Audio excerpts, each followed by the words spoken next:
It's my pleasure to welcome Dr. Lawrence Reed to the Institute. Dr. Reed is the president for the Foundation for Economic Education. He's going to be speaking to us this morning about his book, The Primer of the Great Depression. Dr. Reed.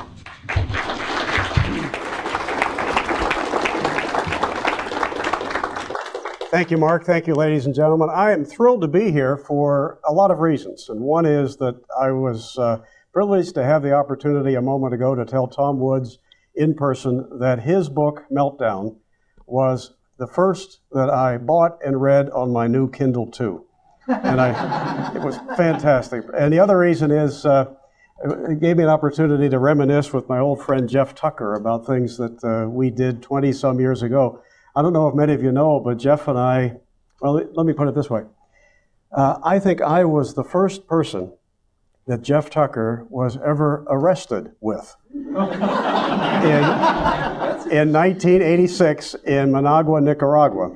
We were briefly detained, arrested, our film confiscated, and for all I know, he's been arrested many times since, but I was the first person to be arrested with him. I'm probably the only person here today who is promoting not a book, but rather a pamphlet. And in fact, I'm not sure exactly where it is, but we shipped enough, I think, to give to everybody. Hope I'm not incorrect about that. If at most, it may be $1. So if any of you want to file an anti-dumping lawsuit against me, we are, if not giving it away, at least selling it below cost. Or you can go online at fee.org and find Great Myths of the Great Depression. That's actually the title of it.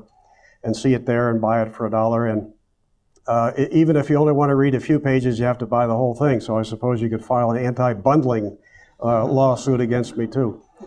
But the purpose of that little essay, now in its, I think, 7th or 8th edition, is not really to reveal startling new original insights, but rather to convey to a broad lay public what I think are the real explanations of the Great Depression, to counter the conventional view that what happened in 1929 and persisted through the 30s was somehow the failure of laissez-faire. I felt for a long time that there's a lot of great scholarship, a lot of great books out there that need to be more widely disseminated, but there also needed to be something short and sweet that a person from the broad lay public could connect with and understand the true origins of this crisis. It's especially important right now in light of what we're going through and so many allusions to the 1930s being made these days. So I'll summarize at least 12 years of our history into the next roughly 12 minutes by saying that the Great Depression is best understood not as one big giant lump of an event, but rather as an event that has some distinct phases.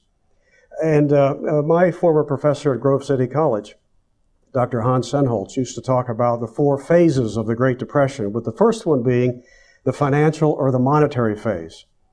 This is what explains why it began first, in fact, as a recession. It's the later elements, the later phases that explain why a recession became much worse and persisted for as long as it did. It wasn't the first American Depression, but it was, by any measure, the deepest and the longest in American history, about 3 times longer than any of the previous depressions.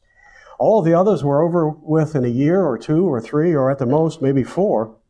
This one goes for at least 12 years. That cries out for an explanation.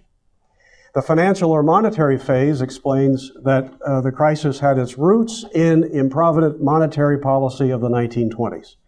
From the newly minted Federal Reserve System that had been created just a few years before.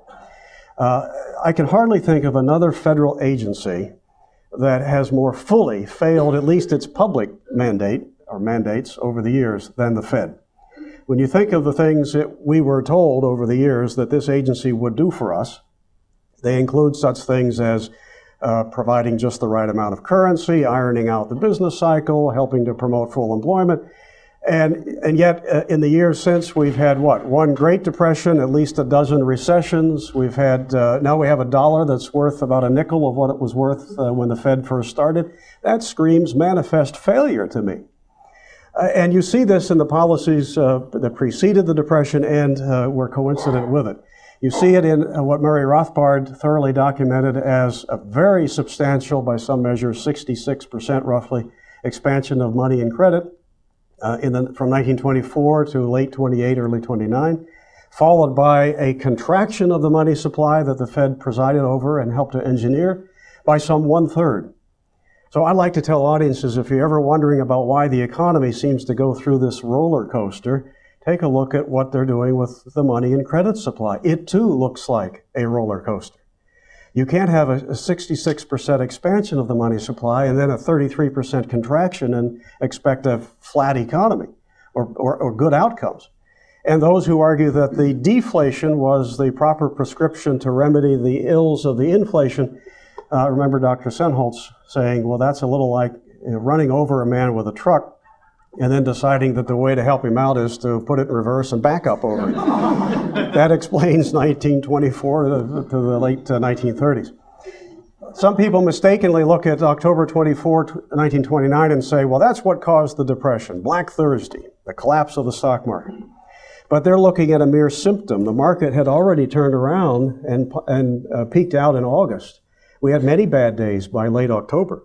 And that's in great measure because the smarter folks who look at things like monetary policy and trade flows and what Congress is doing and what have you, they saw that the Fed had changed its policy dramatically. We're jacking up interest rates, contracting the money supply, and the pressure of their selling causes the market to begin to turn down. It's not until the masses of people stampede and see the handwriting on the wall that you have the crash.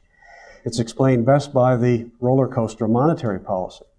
If nothing else had happened, 1930 might have been a year of recovery, might have been a year of mere recession. In fact, in the spring of 30, unemployment was only about where it is today, 8% or so, not yet a depression. The stock market had regained half the ground that it had lost since the big crash. But something else happened to take a bad situation and make it far worse, and that is the second phase of the Depression we call the disintegration of the world economy. The passage of the Smoot-Hawley tariff in June of 1930 that raised tariffs to an all-time high and virtually closed the borders.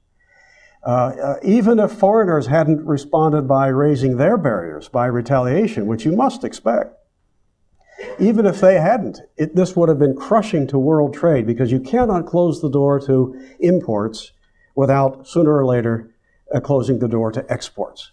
And American export industries were crushed, particularly agriculture, because if foreigners can't sell here, how can they earn the dollars that they need to buy here? Thousands walked off American farms, which had a very negative spiraling downward effect on rural banks.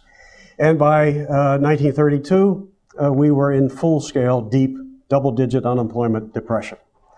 But even before we get to the third phase, I like to throw this other event in here because chronologically it happens before the third phase, even though it's not a world trade matter.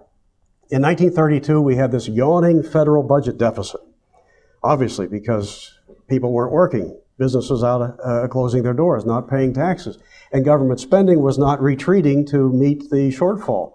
So you had this yawning deficit, and Hoover and the Republicans decided we've got to close that. Let's try it by raising taxes. They passed the Revenue Act of 1932, which doubled the income tax in the midst of depression. The top rate went from about 23% to something like 63, 64, 65%, more than a doubling at the top rate. Other taxes as well, excise and some others, were raised as part of that bill. Then you had an election. Herbert Hoover gets renominated, couldn't possibly win in that kind of circumstance. He runs against a charismatic, silver-tongued orator, governor of New York, Franklin Roosevelt, who promises that if elected, he's going to reduce the intrusions of government.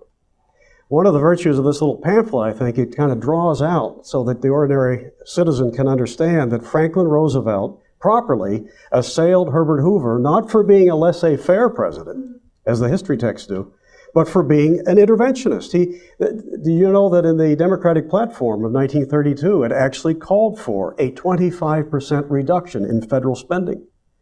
John Nance Garner, Roosevelt's running mate, accused Hoover of, quote, taking the country down the path to socialism.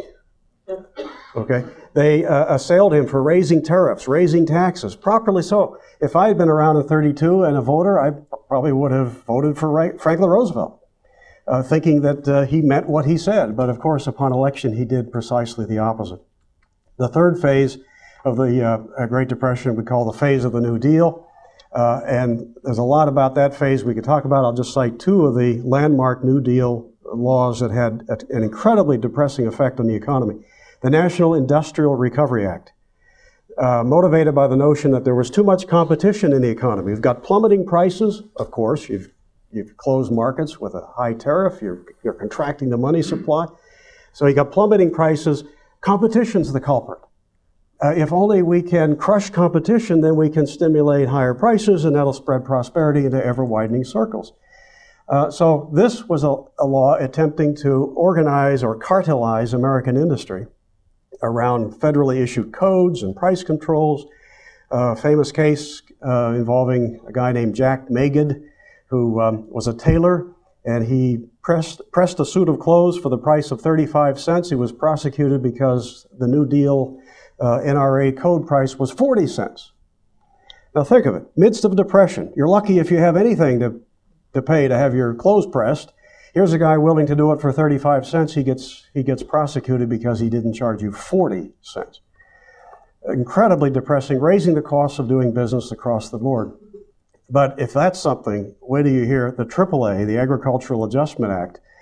It, motivated by the notion that we have too much supply, prices are too low, let's get prices up. It levies a new tax on agricultural processors, okay, on an industry already deeply depressed, and uses the revenue to supervise a program to destroy perfectly healthy cattle, sheep, and pigs, and plow under perfectly good fields of corn, wheat, cotton, and other crops. The idea is restrict the supply, raise the price, improve the economy.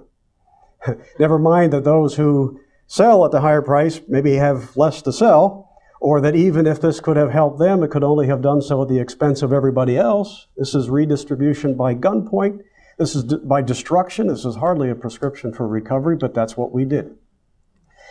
We were freed of the worst of FDR when the Supreme Court threw both of those things out in the middle part of the decade.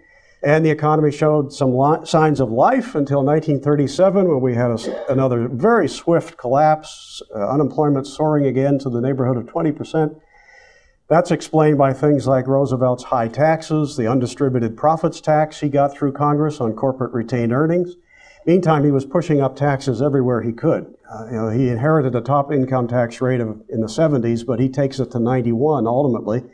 And the typical history text will not tell you that he proposed one of 98%, didn't get that because some congressman said, wait a minute, I come from a state that has a 3 or 4% income tax. How are we going to get ours if he gets 98? But also,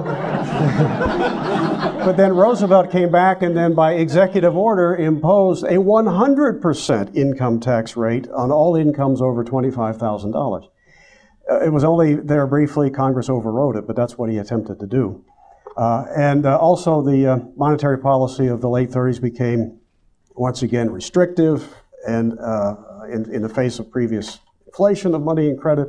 Then you had the Wagner Act, by far the most depressing factor that explains 1937, granting of enormous new powers to labor unions, taking labor out of the ordinary courts of law, creating the National Labor Relations Board, and bestowing upon us ever since this unbelievably, incredibly stupid system of federal involvement in labor matters, and imbuing labor unions with a new militancy that dramatically raised the cost of business and scared away many investors who might have given us a lift in 1937. Well, I hope I've said enough about that little essay to make you want to get a copy, whether it's free or $1. I can't remember, but it's goodbye in any case. Thank you very much.